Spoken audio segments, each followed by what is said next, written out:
Welcome back, all you wacky wall crawlers, to the Mediocre Spider-Mat. I've been listening to your feedback over the last few months, so now I'll be giving you what you demanded. By totally real popular request, I'm reviewing 2014's The Amazing Spider-Man 2 game! Wait for applause! Wait for applause!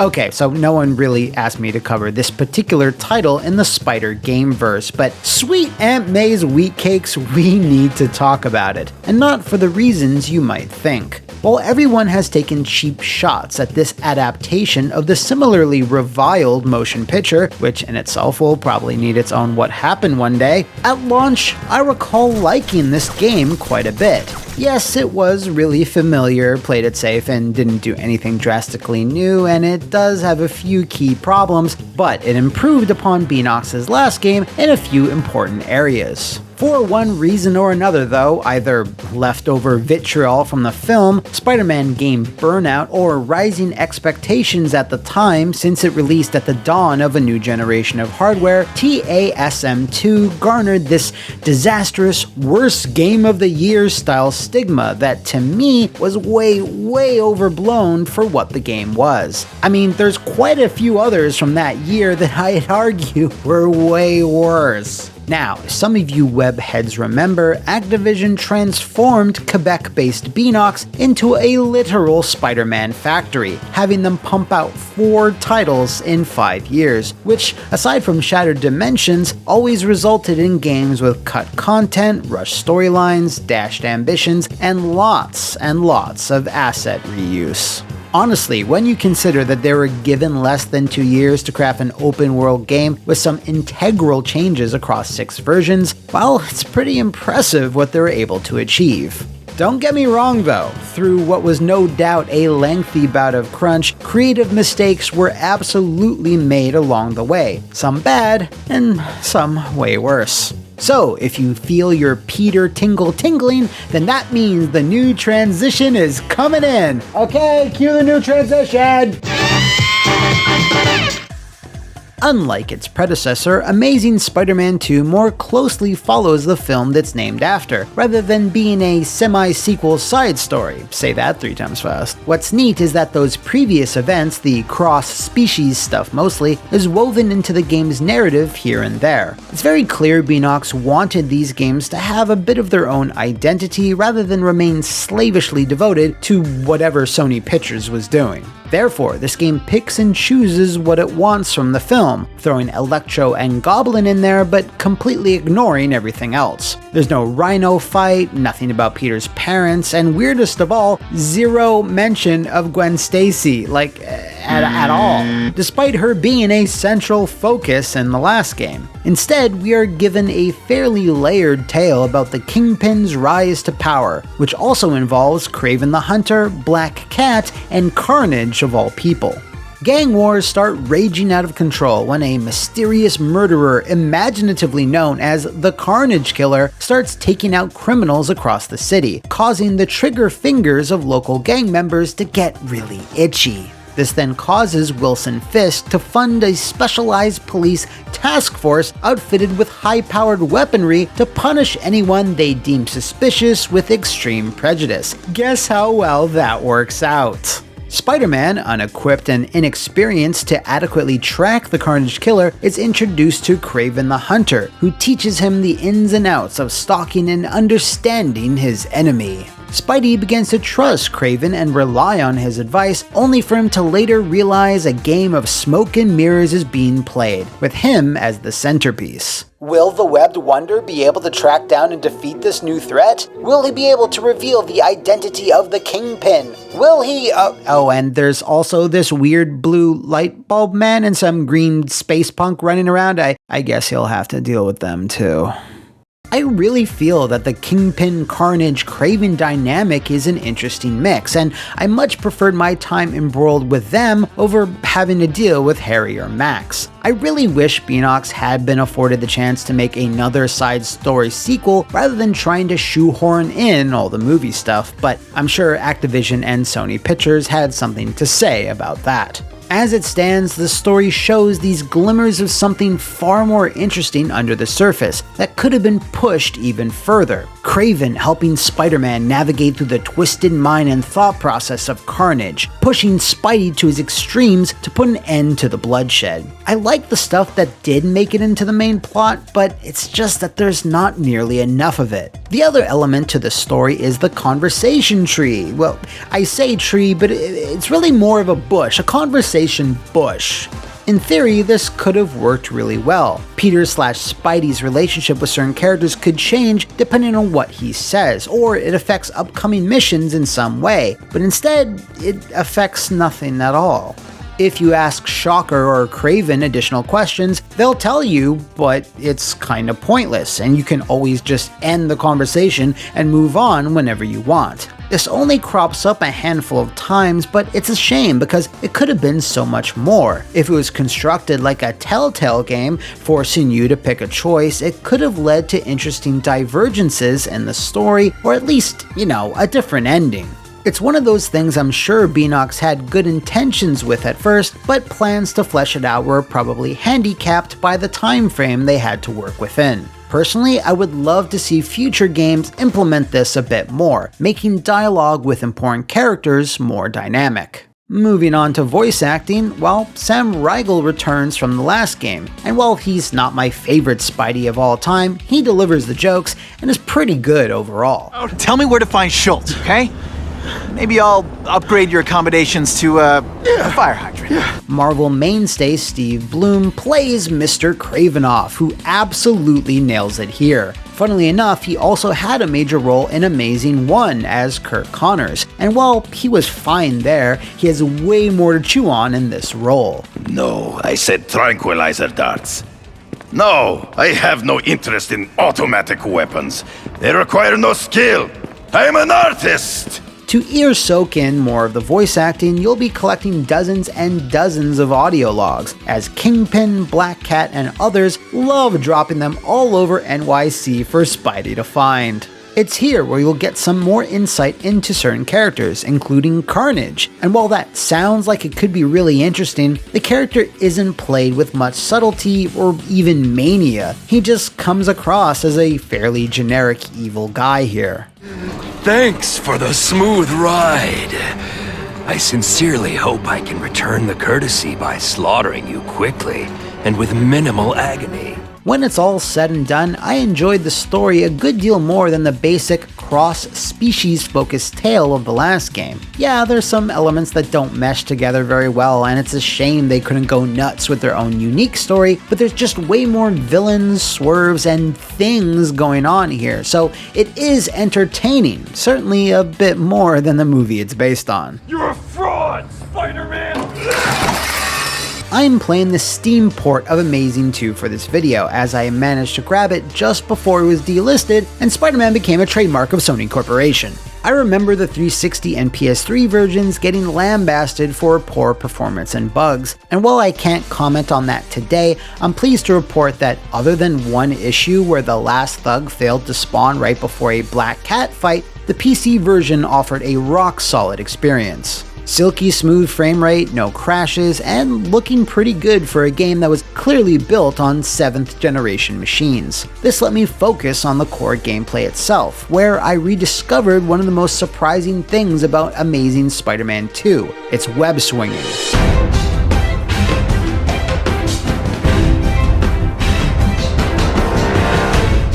I think this is the second best way to shoot webs outside of Insomniac's efforts, trumping pretty much everything that came before it, and yes, that includes Treyarch's Spider-Man 2. Both the left and right triggers are used for each web shooter, which gives you a satisfying left-right tempo to your momentum and lets you take corners effortlessly.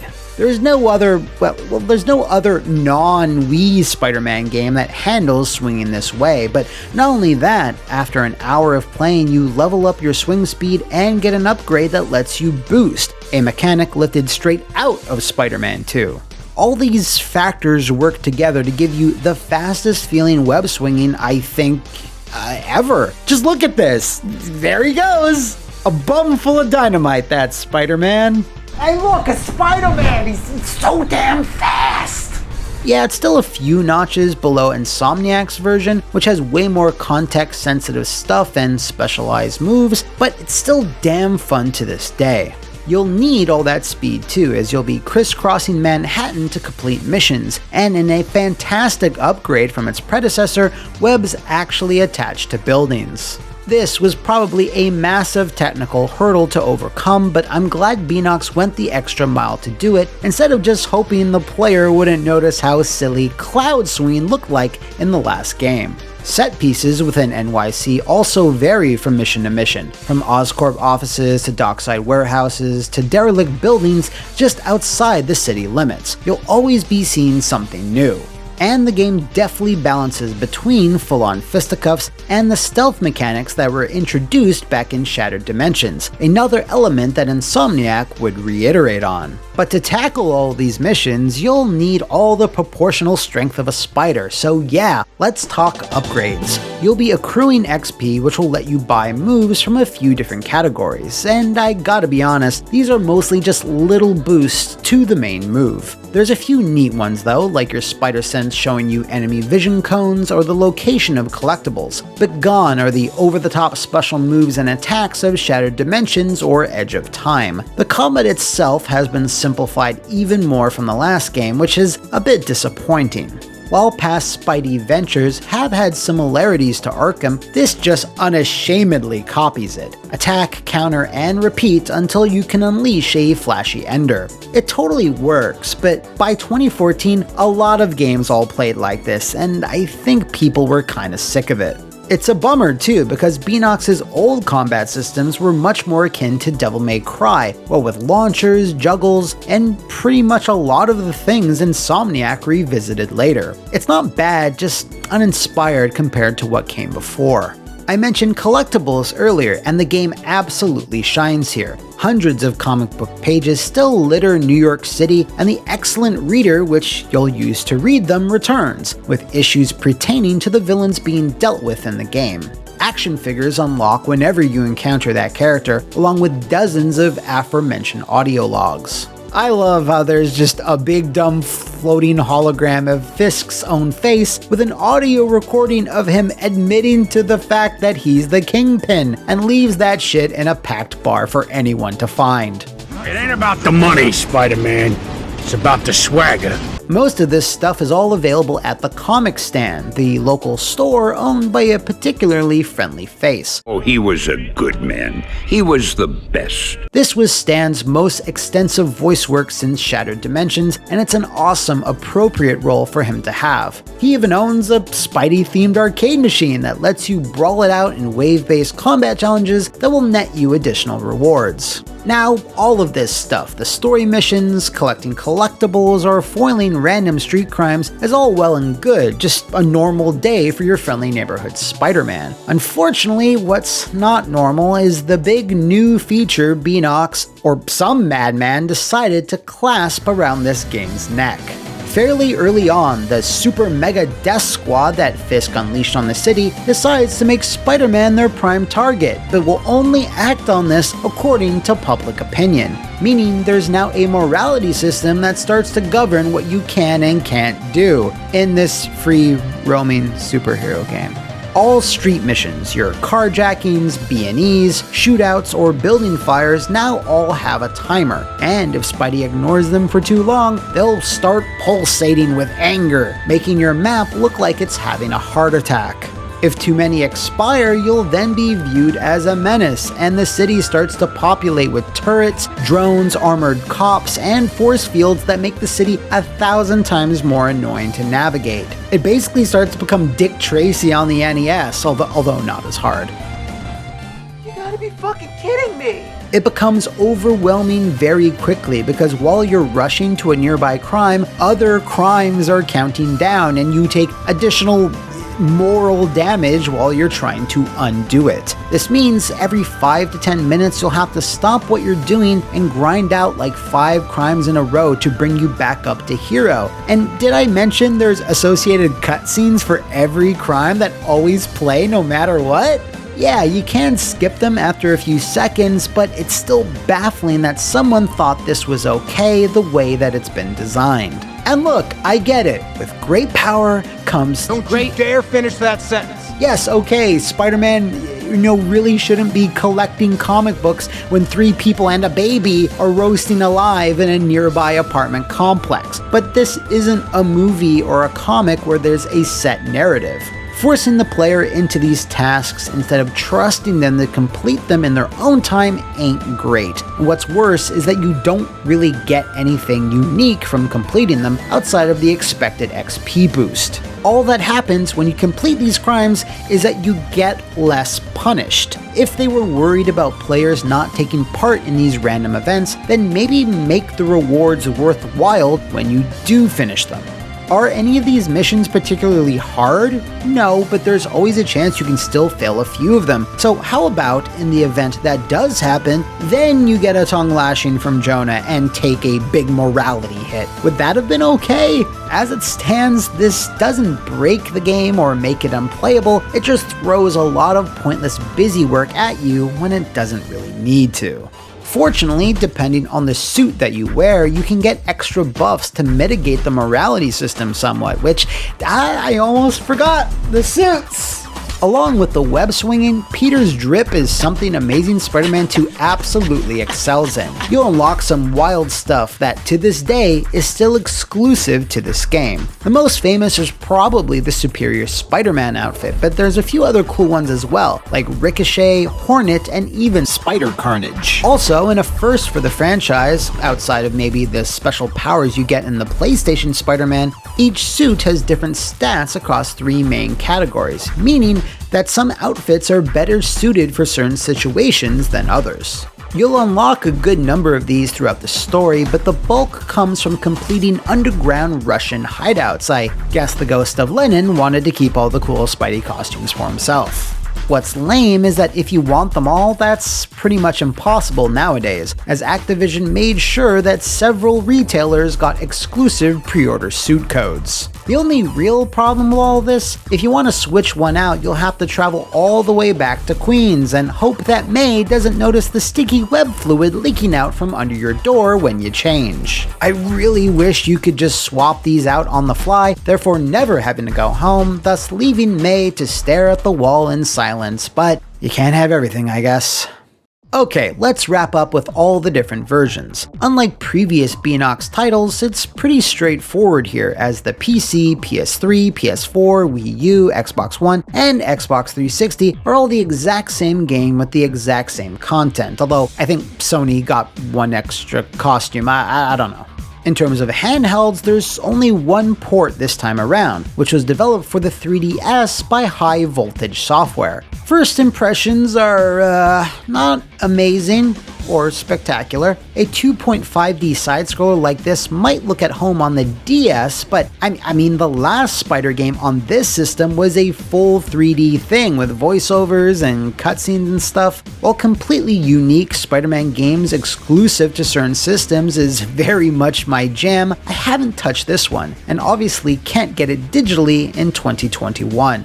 If you at home have had the pleasure, let me know in the comments how it is. The last port we'll talk about is the iOS version by Gameloft, and I have to say, it's a unique case. It's a bit similar to the last amazing mobile game, which means it's far more comic booky in nature. Bright and colorful, doesn't take itself too seriously, and features way more bombastic special attacks like web tornadoes and shit. Plot-wise, it puts the movie villains front and center, just throwing Electro and the Green Boglin at you right from the start, but for some reason it cuts out Carnage, Kingpin, and the Shocker. Well, that last one is probably not all that surprising. It doesn't end there though, because while it keeps Kraven and Black Cat, it also crams in Rhino, Hammerhead, and Venom. Fucking Venom! Like, how is that even possible? Also last, but certainly least, is Screwball. Yes, everyone's favorite character from Spider-Man PS4 made her game debut here. She threatens the city with bombs and with her obnoxious go-away heat.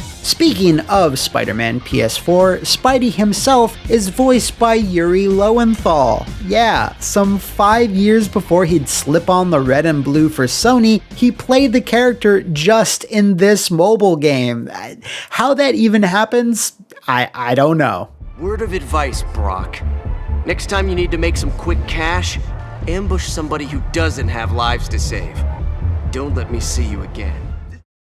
Wow, that was a big old tangled web I had to climb because this game was really interesting to revisit. Amazing 2 has some really strong points. The suits, the web swinging, the collectibles, some of the story elements, but it's held back so much by the Activision time grind that its good ideas are always hampered in some way. Honestly, just removing the morality bar and, I don't know, maybe modding Peter's face so he doesn't look like Eyepatch Wolf would make for a massive improvement to the overall experience. I'm sorry, John, I love you. You really feel like Beanox was onto greater things here. If they had been given another, 6 months to truly flesh some things out and polish others, who knows how good it could have wound up being. In the end, I truly believe fans were just tired of movie cash grabs, familiar combat systems, and other tropes of the time, all of which sadly Beanox had to adhere to make that deadline. With all of that said, I give Amazing Spider-Man 2 a 3.5 missing Gwen heads out of 5.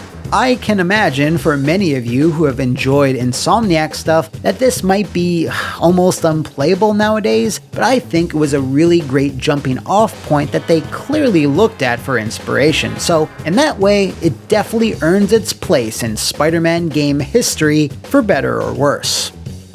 If you know of any other Spider-Man games you'd like me to web up a review for, shout them out in the comments below, over on my Twitter, or drop a line at the Daily Bugle offices of the Flophouse VIP Patreon. Excelsior, true believers, and I'll see you next time on the Mediocre Spider-Man.